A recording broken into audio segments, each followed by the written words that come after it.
अच्छा, अब nucleophilic addition reactions of aldehydes and ketones में अल्डिहाइड्स एंड कीटोन्स की जो रिएक्शंस होते हैं ये दो कंडीशन में पॉसिबल है। ठीक है, ये कितनी कंडीशन में पॉसिबल है? ये दो कंडीशन में पॉसिबल है।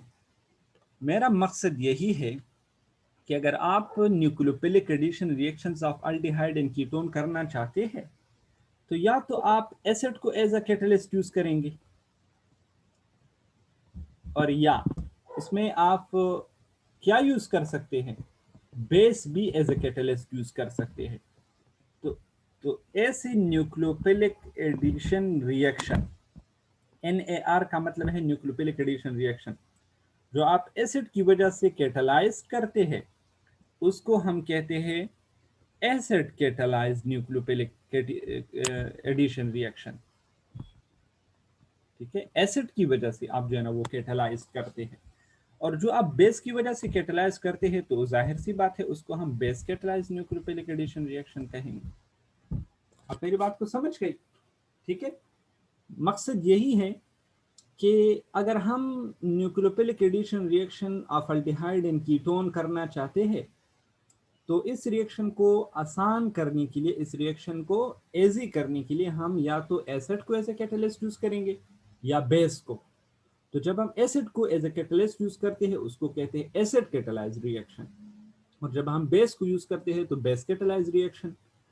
अब जो मेन पॉइंट है वो हमारा यही है इसी टॉपिक में कि जब हम एसिड की मदद से न्यूक्लियोफिलिक एडिशन रिएक्शन करते हैं तो वो कैसे होगी। ठीक है, शाबाश। और इसमें काफी एमसीक्यूज भी है, थोड़ी बहुत कॉन्सेप्ट भी है, बहुत इजी कॉन्सेप्ट है। मैं आपको कहता हूँ बहुत ही इजी है और बहुत सिंपल है, और मुझे पता है कि आप जो है ना वो बहुत आसानी से इसको पिक करेंगे। सपोज लेट अस कंसीडर, ये मैं एक कार्बोनिल रीजन को लेता हूँ, अल्डिहाइड भी हो सकता है, कीटोन्स भी हो सकते हैं। ठीक है, शाबाश। सपोज यहां पर मैं एक प्रोटॉन को ऐड करना हूं, प्रोटॉन है, शाबाश। कोई मुझे बता सकता है ये प्रोटॉन असल में कौन है? ये एसिड है, एसिड। ये क्या है? एसिड है। अब शाबाश, जल्दी करो, यहां पर ऑक्सीजन जो है ये क्या है? पार्शियल नेगेटिव है। कार्बन क्या है? पार्शियल पॉजिटिव है। शाबाश, ये प्रोटॉन कौन सी जगह पे अटैक करेगा? शाबाश, जबरदस्त मारिया। ये प्रोटॉन ऑक्सीजन पे अटैक करेगा, ये प्रोटॉन इस ऑक्सीजन पे अटैक करेगा, और ऑक्सीजन के लोन पेयर पे। असल में ऐसा नहीं होता है, असल में ऐसा होता है कि ये ऑक्सीजन के लोन पेयर ऐसा करते हैं कि ये आसपास में मौजूदा प्रोटॉन को अपनी तरफ खींचते हैं, उसको इलेक्ट्रॉन पेयर देते हैं, उसको लोन पेयर देते हैं। आप मेरी बात को समझ गए? ठीक है, तो नेक्स्ट स्टेप कुछ इस तरह हो जाएगा, शाबाश। नेक्स्ट स्टेप इस तरह हो जाएगा, शाबाश। ये देखो, शाबाश, इसको नहीं भूलना है। ठीक है, ये ऑक्सीजन जो है इसका ये वाला हो गया लोन पेयर, और इसको लग गया प्रोटॉन। अब कोई मुझे बता सकता है कि इस ऑक्सीजन पर कौन सा चार्ज आ जाएगा? शाबाश, ऑक्सीजन पे कौन सा चार्ज आ जाएगा? जब ही आपने इलेक्ट्रॉन को डोनेट करते हैं प्रोटॉन को, तो ऑक्सीजन पर कौन सा चार्ज आ जाएगा? Positive, partial positive, positive. जबरदस्त। ऑक्सीजन पर पॉजिटिव चार्ज आ जाएगा, जबरदस्त जबरदस्त। ऑक्सीजन पर पॉजिटिव चार्ज आ गया। अब नेक्स्ट स्टेप, शाबाश। जब ऑक्सीजन पर पॉजिटिव चार्ज आता है तो उसको खुशी होती है कि परेशानी उसको होती है? जब ऑक्सीजन पर पॉजिटिव चार्ज परेशान। आता है कि उसके लिए कि नहीं, तकलीफ का लम्हा होता है। याद रखना है, जब ऑक्सीजन पर पॉजिटिव चार्ज आता है तो इस वक्त ऑक्सीजन जो है ना वो ये परेशानी की हालत में पड़ जाता है, बड़ी तकलीफ की हालत में पड़ जाता है। तो ये अपनी पॉजिटिव चार्ज को कैंसिल करने के लिए यहाँ पर जो पाई बाण है उसको अपनी तरफ खींच लेता है, उसको खींच लेता है।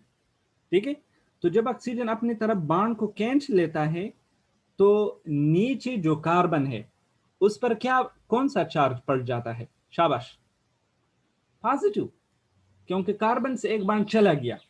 तो जब कार्बन से एक बॉन्ड चला गया ऑक्सीजन की तरफ तो ऑक्सीजन का पॉजिटिव चार्ज खत्म हो गया, लेकिन पॉजिटिव चार्ज कहां पर अपीयर हो गया? शाबाश, पॉजिटिव चार्ज कार्बन पे अपीयर हो गया। अब जाहिर सी बात है कार्बन जो है ना वो पॉजिटिव बन गया, और जो बंदा पॉजिटिव होता है उस पर किस चीज का अटैक जो है ना वो ज्यादा होता है?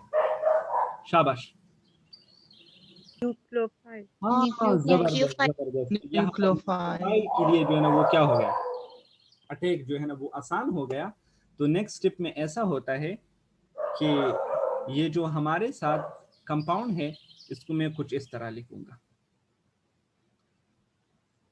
ये है, और न्यूक्लियोफाइल आ गया, ठीक है, उन्होंने अपने इलेक्ट्रॉन को लाके कार्बन के साथ लग गया, कार्बन के साथ क्या होगा, लग गया।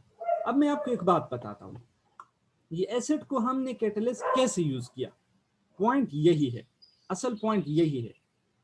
सपोज मैं आपसे एक सिंपल क्वेश्चन करता हूँ, ठीक है, ये कॉन्सेप्ट है, ठीक है, मैं आपको एसिड का फायदा बताता हूँ कि ये न्यूक्लियोफाइल जो है ना, ये न्यूक्लियोफिलिक एडिशन रिएक्शन में हम एसिड को क्यों एज ए कैटलिस्ट यूज करते हैं।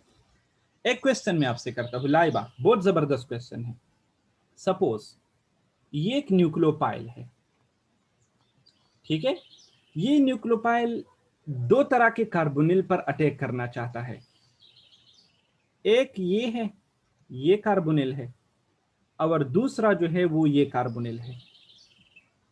छोटा छोटा लिखूंगा ताकि, अच्छा, एक कार्बोनिल जो है इसके कार्बन पर पार्शियल पॉजिटिव चार्ज है और ऑक्सीजन पर पार्शियल नेगेटिव है।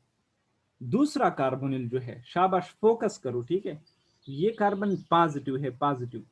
तो इन दोनों कार्बन में, इन दोनों कंपाउंड में कौन सा कार्बन जो है वो न्यूक्लियोफाइल अटैक के लिए मोर सुटेबल है?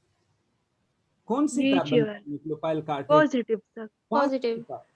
आप मेरी बात को समझ, पार्शियल पॉजिटिव का मकसद ये है पॉजिटिव कार्बन से ऑक्सीजन इलेक्ट्रॉन खींच रहे हैं लेकिन ले नहीं रहे हैं। Complete transfer of electron partial positive case में नहीं हुआ है, जबकि पॉजिटिव केस में कंप्लीट ट्रांसफर ऑफ इलेक्ट्रॉन हुआ है। कार्बन पर जो है वो क्या है, और मैं एक पॉइंट लिखूंगा यहाँ, इसको मैंने सिंगल बॉन्ड लिखना है यहाँ, ठीक है, इसको मैंने सिंगल बॉन्ड लिखना है, ये देखो।